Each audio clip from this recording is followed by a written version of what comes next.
Minauros, the third layer of the Nine Hells.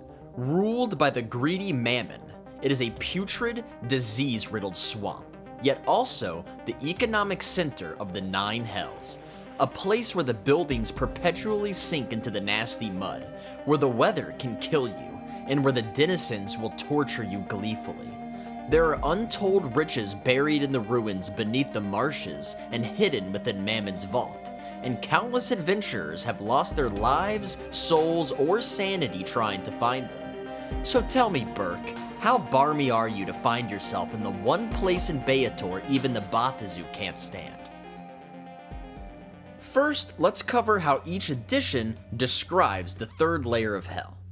In first edition, Minauros is a rancid marsh. The ground here is always stinking, rotting, and covered with carrion and inches of water. It is always raining or hailing, and the air is shrouded in fog constantly. The ground is littered with bodies of a variety of creatures. Their bones are a hazard to those traveling over land, slowing them down, causing constant stumbling, and posing a lethal danger when one trips and lands on a jagged ribcage. Disease is rampant, and every character has a 13% chance per trip to contract an illness. This chance is doubled if the character drinks any of the water on the ground in Minauros. In first edition, it is stated that the many-pillared fortress of Mammon is the only building of any sort on Minauros, made of black stone brought from another plane. It is constantly, slowly sinking into the bottomless ooze of the marsh.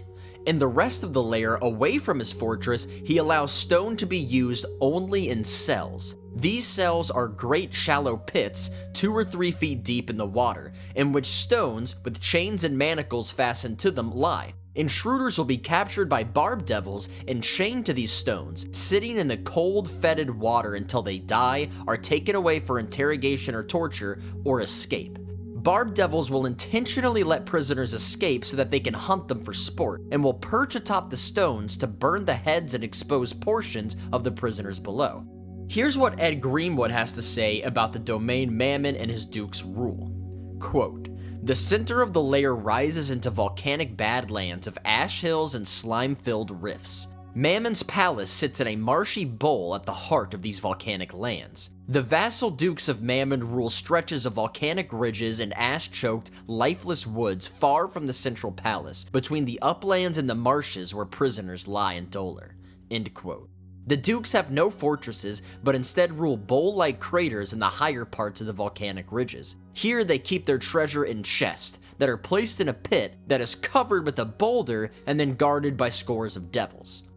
In second edition, once again, Minauros is described as a stinking bog with never-ending rain that falls from its overcast gray sky. The rain turns to sleet that leaves an oily residue you can never get off while still within the layer. After the sleet comes the hail, jagged and razor sharp, flaying skin from the bones of those unfortunate enough to be trapped outside. Hail deals 1d4 damage per turn, and an average storm lasts 2d12 turns. The only shelter from it is the fortress city of Minauros. In second edition, Mammon's fortress is now a whole city, which is named Minauros just like the lair, and it too is sinking eternally into the muck. Just like in first edition, the marshes of Minauros are filled with stones that have petitioners chained to them for torture. These stones slowly sink into the mud, like everything else does in this layer, and eventually they will drown if they're not brought into Minauros by barb devils for torturous labor. Third edition describes Minauros much the same as first and second. Incessant oily rain and flesh-slicing hail pelts down on the disgusting mires of the lair. The bubbling, filthy waters of Minauros emit foul stenches and fecund clouds of various colors. In some places, the waters are so cold they ice over, and in other areas, the waters bubble and steam with infernal heat. Nameless creatures that even devils are scared of lurk in the dark-colored waters. The muddy environment cuts the distance you can travel over land by 1/2 or 2/3, and the high winds and heavy rains have flight travel as well. Greater Batazu native to Minauros ignore these penalties. In 4th edition, Minauros is described almost the same as the other editions, except that it is a cave, since Beator is planet-shaped in the world axis cosmology. Minauros is a murky, swamp-filled cave 300 miles long and only a few hundred feet tall, making it feel rather claustrophobic. It is illuminated by stinking yellow-green swamp mist, and oily, foul water seeps in through the ceiling, creating a constant rain. In some places, the waters are warmed from the heat below and create foul-smelling mud geysers. In 5th edition, Minauros is once again described as a putrid bog with unending acid rain. There were only 2 unique aspects I could find in 5th edition that other editions didn't mention. The sky is brown instead of gray, and it is where soul coins are minted. Soul coins are made from infernal iron and infused with a soul. They are then distributed throughout the other layers to be used as the main form of currency in the 9 hells. Mammon. Also called the Lord of Avarice, the King of Greed, the Viscount, or simply Minauros, is the Lord of the Third, the Archduke of Minauros. His greed is legendary, and he might possibly be the richest being in the entire multiverse. He is said to be the only archdevil who will accept payment in gold rather than souls. He has a gargantuan treasure hoard, but refuses to spend any more than he has to maintain his realm. As a result, Minauros is in a dilapidated state, filled with cheap construction, flimsy materials, and shoddy workmanship. Mammon measures everything in terms of its value and enters every bargain with the goal of making a profit. He offers monetary loans to other devils in exchange for services or items he wants. He will occasionally dip into his treasury to purchase mercenaries to fight off a demon incursion, and then expect the current ruler of Avernus to turn over any loot to him as payment.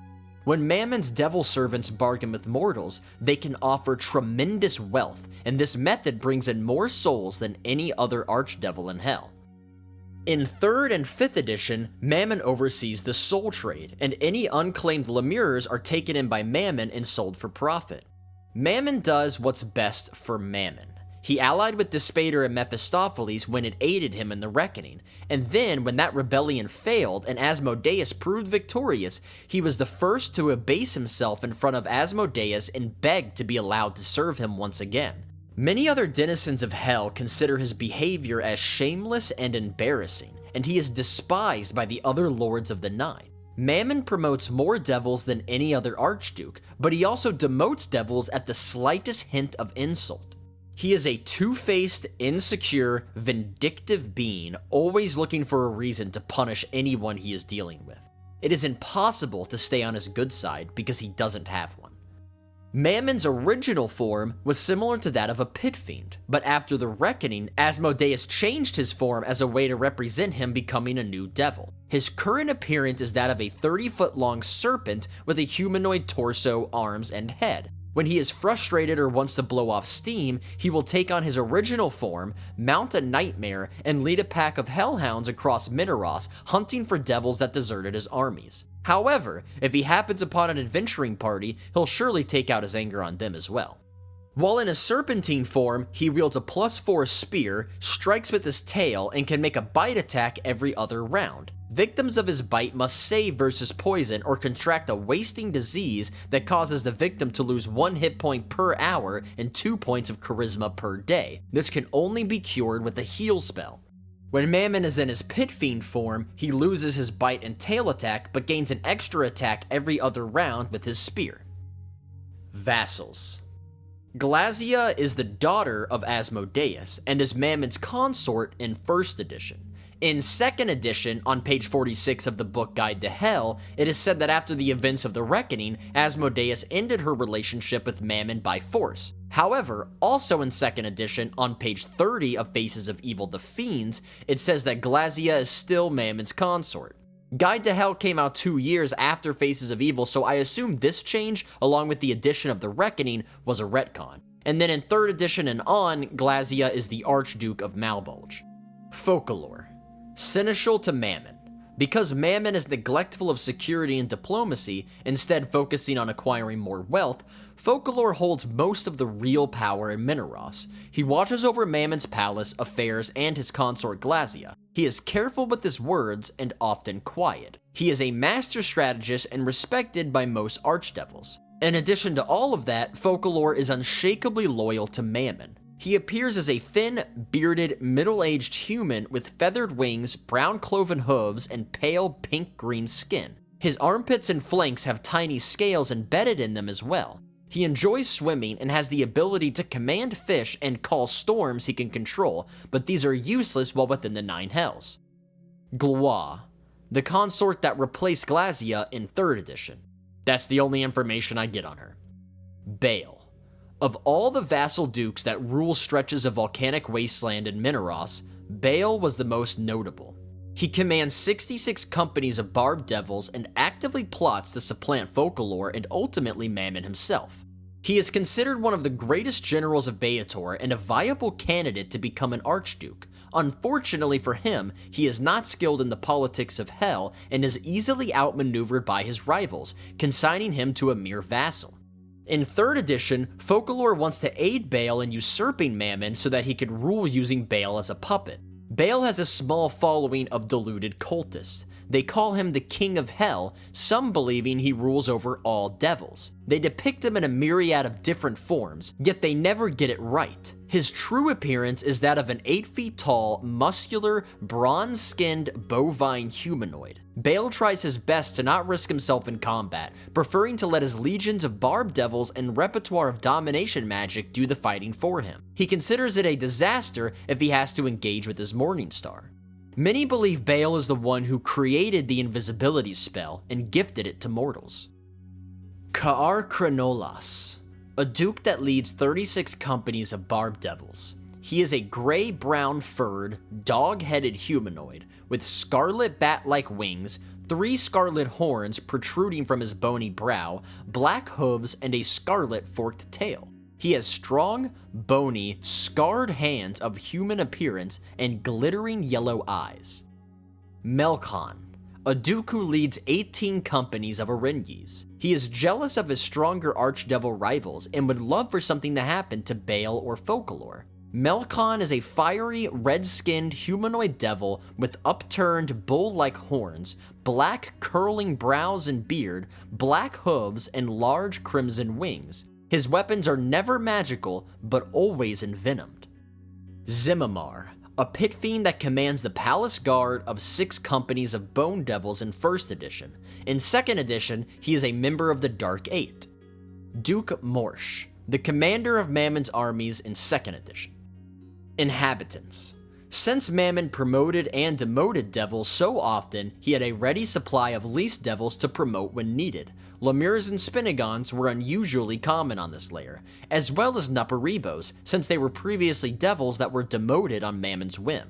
Barbed devils and chain devils were also very common in Minauros. Barbed devils capture mortals that broke the law and torture them, supervise petitioner work crews, and hunt down escapees, while chain devils are only found in Jangling Heiter, the City of Chains, where they rule and enact their laws on the hapless sods that wind up there. Oh, and torture. The chain devils do lots and lots of torture. Other than devils, this plane tended to have the most petitioners. You had plenty of petitioner slaves that gathered up stone to shore up the city Minauros, but also new souls arriving in Hell came here to be processed. Locations. Minauros, the Sinking City. Just like how the layer of Dis has a city within it, also called Dis, the layer Minauros has a city in it called Minauros, because lawful creatures don't tend to be the most creative. Fortunately, it is also called the Sinking City to help us differentiate the two. In 1st edition, Minauros had no cities. The only structures of any kind was Mammon's fortress, which while presumably large and impressive, was not a city but a palace for Mammon and his vassals, made out of black stone imported from another plane. Some speculate the material plane. In all other editions, much of the 3rd layer is dominated by the Sinking City, being described as being the size of a world and impossibly huge. It is constantly, slowly sinking into the mud of the layer. Because of Mammon's greed, he refuses to spend money to maintain the architecture. This, combined with the ever-shifting foundation and the rush to add more buildings to replace the ones that have sunk, creates OSHA's worst nightmare. Most roads are useless for wheeled vehicles because they buckle and shift from the unstable muck below, and the unmaintained buildings teeter and occasionally collapse. Stone canopies held up by precarious columns are constructed to protect the city from the flesh-ripping hail, yet still add to the dangers. Who knows how many buildings and towns lay underneath the swamp filled with untold riches. Getting down there and not suffocating to death would be very difficult. However, finding anything of value in Minauros that Mammon hasn't already added to his vault would be the real challenge. To mortals, the fact that the city is slowly sinking seems inconsequential, but to the immortal devils, the city only having a few eons left before it's completely inundated in muck is a serious problem. The city is made completely out of stone, and petitioner slaves are constantly getting stone from other parts of the layer to shore up the city with. As the millennia go by, there is less and less stone near the city, so the Batazu have to send the slaves farther and farther away. This requires devils, normally barbed devils, to go with them and supervise to ensure they don't run away, which of course means one less soldier for the Blood War. In 3rd and 5th editions specifically, the sinking city's major industry is the soul trade. In 3rd edition, souls had to be tortured and wringed of all divine energy before being turned into a devil. Each layer had their own torture stations, but many would outsource it to the chained devils of Jangling and Minauros. After their torture, souls are then carted to the city of Minauros to be turned into lemures. In 5th edition, where souls arrive in hell already in lemure form, souls that didn't sign a Faustian pact are brought here to be recorded and given to the correct archduke. Jangling, the city of chains. To quote the Plains of Law, the city can be characterized as so, quote, "The feel of a rust-slimed chain slithering across the back of a body's neck, the terror of a long fall within enclosed spaces, the rank smell of decay and old greased metal. These are the sensations of the city of chains. There are no weak links here." End quote. In 2nd edition, the City of Chains solves the problem of Minauros in a unique way. To avoid sinking into the mud, they hang the city with gigantic slime-covered chains. No one knows what the chains are anchored to.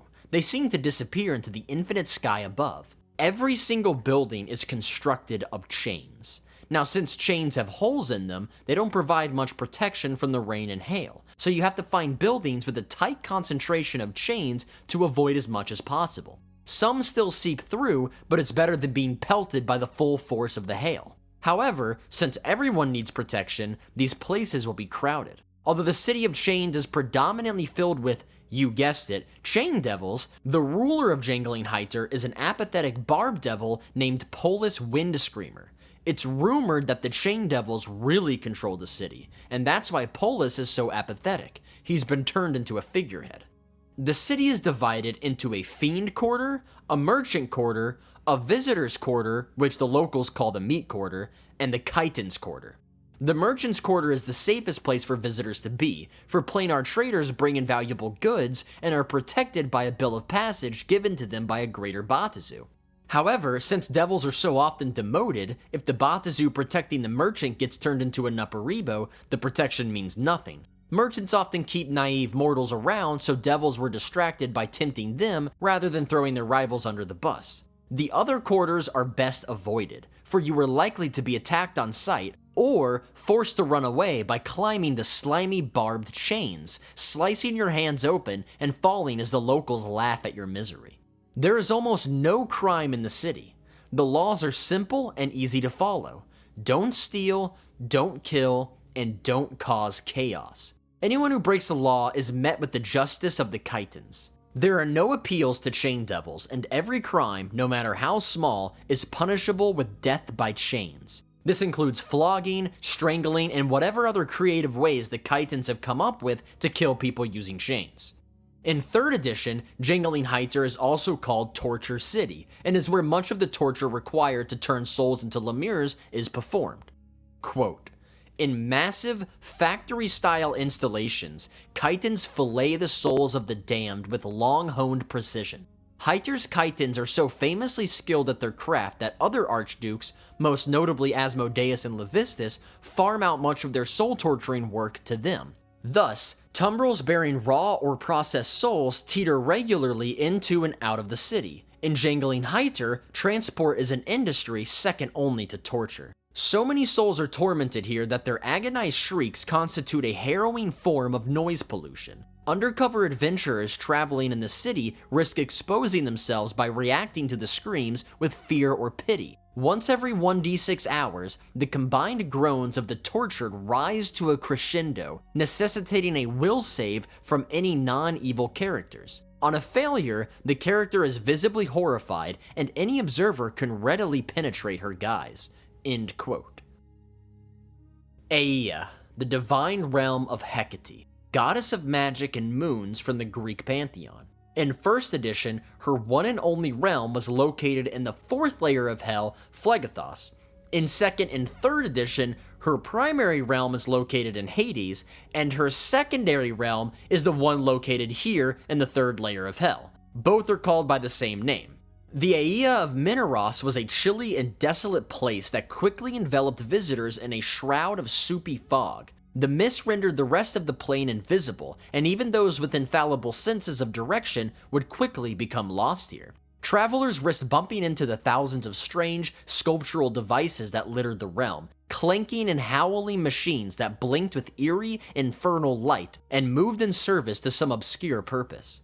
Clerics of Hecate claim these power all the magic of the multiverse, and if they ever shut down, all magic everywhere would cease to function.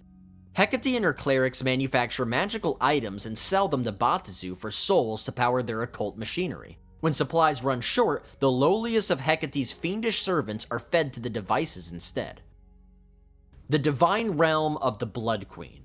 Although it is given no name and little information, the divine realm of Pisaethces, no idea if I pronounced that right, the Blood Queen is located in Minauros. The Blood Queen is revered by aboleths as their creator deity, and resembles a vast, bloated, tentacled, almost featureless aboleth. The bog around her unmoving form receives a constant stream of her blood, which in truth is a vast miasma of blood-red mucus. The City of Man. The City of Man is a burg 81 miles across, sitting atop a gently sloping hill with a magnificent view of the swampy layer of Minauros.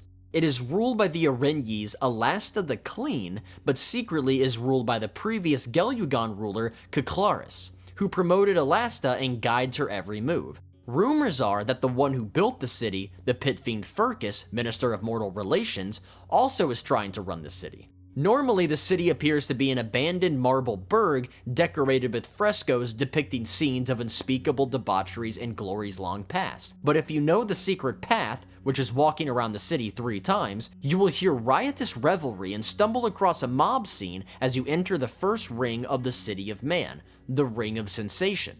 While here, you are offered debaucherous pleasures of every kind until you eventually weary of them. When you are finally sick of bodily pleasure, you can pass through the Wall of Sensation, purging you of all sensual pleasures, and enter the second ring, Desire.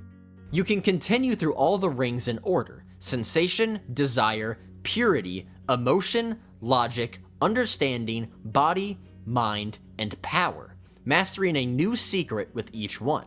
The purpose of the city is to foster goodwill among mortals and slowly corrupt them. Some say all Aeaeas bring their prey here so that they may eventually become Batizu. Either way, you can leave whenever you want. The victims must come freely. The Labyrinth of Truths. A fortress of gray stone with a twisting maze of hallways, where Mammon's bureaucrats store countless scrolls and documents. Boring things like records of devil promotions and demotions, and things useful to adventurers such as treasure maps and magical secrets can be found here.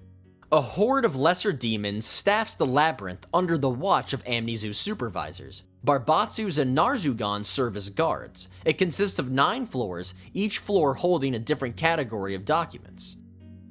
In addition to the locations I have mentioned, there are a few other places not given much detail. There are several ramshackled cities of escaped petitioners that have banded together to fight off any devils that come to take them back to the mines. There are underwater realms where giant shadow creatures roam, and there's rumors of a hive of mosquito-like insects, but no one who has gone to see it has ever returned.